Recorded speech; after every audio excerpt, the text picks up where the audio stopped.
Kahit sino basta nag-send ng cash, di ko inaatrasan. Dahil nga sa mahilig talaga ako sa mga gadget, marami din ako mga site na napapasukan. Ang kakaiba lang, sa isang nakita kong online job ay talagang nakakagulat. Sa una, swipe lang, pero may mga notification na call me at mga words na nag-aalok ng di ko pinapansin yun. Bago ang lahat, ako nga pala si Jody. Gusto kong ibahagi sa inyo ang naging buhay ko online at kung paano ako kumikita sa pakikipag-S online. Hanggang sa naklik ko na nga ang mga information. Meron ako mga pinilaban hanggang sa na-approve naman. Nang ma-approve nga, bigla akong napasok sa maraming nag-aano. Inisa-isa ko talaga yon at lahat sila ganun. Naisip ko bakit kaya nila ginagawa yon. Alam ko may kinikita sila doon. Sinearch ko kung paano kumita sa site na yon. Kailangan ko lang pala mag-call. After mag-call, may sasagot na lalaki at doon na magdidil ko. Ako naman nakikipagkwentuhan muna. Then pag okay na ay tinatanong ko na kung magkano. Karamihan talaga ay may mga taga-ibang bansa. Kaya naalala ko pa ang pinakauna ko noon ay Black American. Buti na lang ay video ko lang yon pero kung totoo yon, nako, di ko kakayanin. Pag-click ko ng video, tumambad agad ang alaga niya. Sobrang galit at hindi humuhupa. Sabi niya wag ko i-end ang video.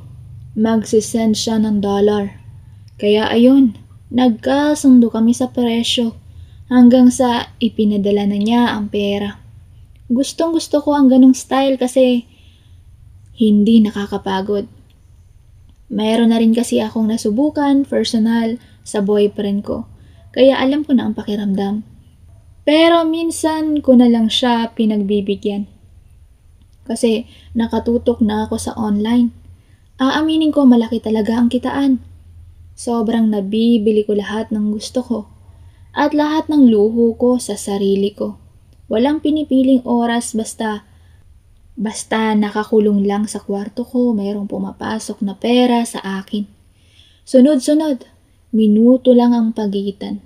Para lang ako nagpapasaya sa sarili ko kaya karamihan sa kanila nagre-request na ipakita ko ang pag-aano ko. Doon sila sumasaya at ang mga ganun ay malaki talaga ang bigay. Ang baba lang kapag ipinapakita ko lang. Kaya detail by detail. Minsan $100 lang yon. Pag Pilipino naman natapat ay nanghihina ako kasi ang gusto 1K lang. Napakababa talaga ng alok. Kaya kapag natapat Pilipinas ay sinuswipe ko agad na lumipat ng lugar. Kasi alam ko, jackpot ako. Pag Pinoy naman kasi minsan pa inaalok ako actual. Ayaw na ayaw ko naman ng actual. Minsan delikado pa dahil may mga sakit na daladala ang lalaki. Dahil kapag ang lalaki mahilig ay tiyak kung sino-sino ang kais niyan. Sa loob ng 2 years ko na ginagawa yon, napansin ko, mayroon na pala akong nag-iisang suki. Isa sa isang linggo ay nakaka-online ko siya. Nagmula naman siya sa Brazil. Marami kasi siyang request. Minsan umabot pa kami ng 1 oras sa call at matatapos kaming dalawa ng halos sabay. May minsan nga sa camera niya pa lahat ng puti nagkalat. Talagang pakiramdam ko rin sa mukha ko yung tumama. Alam na alam ko na ang gusto niya. Kaya kapag nakita ko na nag-send na ang payment niya, sinisimulan ko na agad. Ako pala yung tipong payment first. Wala sa aking nakakalagpas. May headset nga pala kami para rinig din ang tunog. Nagalingan ko talaga sa tunog kaya sobrang nagugustuhan nila. Safe na safe naman ang kwarto ko. Kasi kung hindi ididikit ang tenga sa pinto, wala silang maririnig sa akin habang nagtatrabaho ako. At ang mga kasama ko naman sa bahay ay busy sa mga trabaho nila. Uuwi para matulog lang. Ako naman walang piling oras ng pagtulog. Minsan nga nakatulugan ko ang isang customer ko. Kaya galit na galit. Hindi daw sulit ang ibinayad niya sa akin. Pero nang maka-encounter ko naman ulit ay bumawi ako at natuwa siya sa akin. Kaya nakuha ko siya ulit. Ganito lang namin sinisimulan ang usapan. Kumusta? Okay. Galing ka saang lugar? Ako naman sa Pilipinas, syempre. Pupuriin niya ang Pilipinas. Pero nasa isang site kami na hindi naman formal kaya ako ang unang nagtatawad sa kanila. Bigla ko na lang sinisingit, $500, kaya mo ba? Kung kaya mo, sisimulan ko nang tanggalin ang mga nakatakip. Ang totoo, walang nakakatanggi kapag ginawa ko yun. Ang nagiging sagot nila, okay, sige, ano ang PayPal name mo? Mabilis lang nilang tinatransfer ang pera dahil meron silang process sa computer nila. Ibig sabihin, barya-barya lang sa kanila ang binabayad nila dahil hindi lang naman ako ang meron o nagtatrabaho doon. Kaya ini-estimate ko nga kung minsan magkano kaya ang binibitawan nila sa ganoong pagpapakasaya sa sarili. Kaya pala ginagawa yun ng karamihan sa kanila dahil grind lang sila ng grind sa online. Karamihan kumikita pala sila sa iisang oras ng katumbas 100,000 dito sa Pilipinas na para bang $1,000 sa kanila ay piso lang dito sa atin. Kaya biglang relaxation nila ay isa na pala sa libangan nila ang ginagawa namin. Tama lang pala ang presyo ko sa kanila. Nalaman ko yon sa isa kong ka-video ko na mahilig talaga makipagkwentuhan. Hindi kasi lahat sa kanila ay puro exhibition ang gusto. Meron din puro kwentuhan lang ang habol, kaya kapag natapat sa ganung call ay nakaka-boring talaga. Pero kinatsaga ko rin kasi sayang mas malaki sila magbigay. Isipin na lang isang oras nakikipagkwentuhan sa di mo kilala at di mo rin gusto ang ikinukwento. Siguro isa sila sa mga katulad ng Marites dito sa Pilipinas. Kapag ibang bansa pala, matindi rin sa pakikipagkwentuhan ang mga lalaki. Isa rin pala ito sa libangan nila. Araw-araw nga may bago. Araw-araw dumadagdag ang caller. Minsan ang 8 hours ko na nasa 8 hanggang 10 silang nakakausap ko. Parang call center ba? Pero direktang bayad sa akin. Kapag ganun tuloy-tuloy akala ko, hindi nakakapagod pero lagi akong nauuwi sa pagtulog. Tuloy-tuloy na hanggang sa makaramdam ako ng gutom. Dahil sa nakakapagod naman pala. Iniisip ko lang na hindi kasi malaki kinikita ko. Umorder na lang ako online ng makakain. Kamalasan, unhealthy food talaga kasi karamihan sa nabibili ko ay fast food. Iyon ang naging rotation ko. Taon ko rin yun ginawa. Di ko na malayan, bihira na pala akong lumabas ng bahay.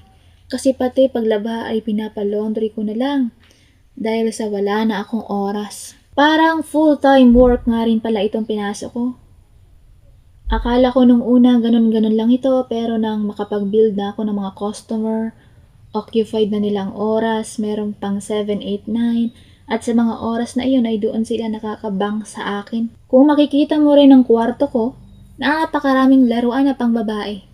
Ito kasi ang mga request nila at ako ang gumagawa sa sarili ko. Na-order ko ito sa online kaya nakakabili ako ng mga gusto nilang laruan ko habang kakol sila. Akala ko talaga noong una hindi ako malalamog. Sabi pa nung isa, gusto ko yung big ang gamitin mo. Kaya minsan yung na-order kong malaking laro, di ko na hinahagip sa video kasi masakit na rin kapag paulit-ulit. Malambot siya pero paulit-ulit nagagasgas rin. Hanggang sa 5 years ko na palang ginagawa yun. Marami na nakapansin sa akin. Butot balat na raw ako. Tumitimbang na lang kasi ako ng 45 sa mga oras na yun.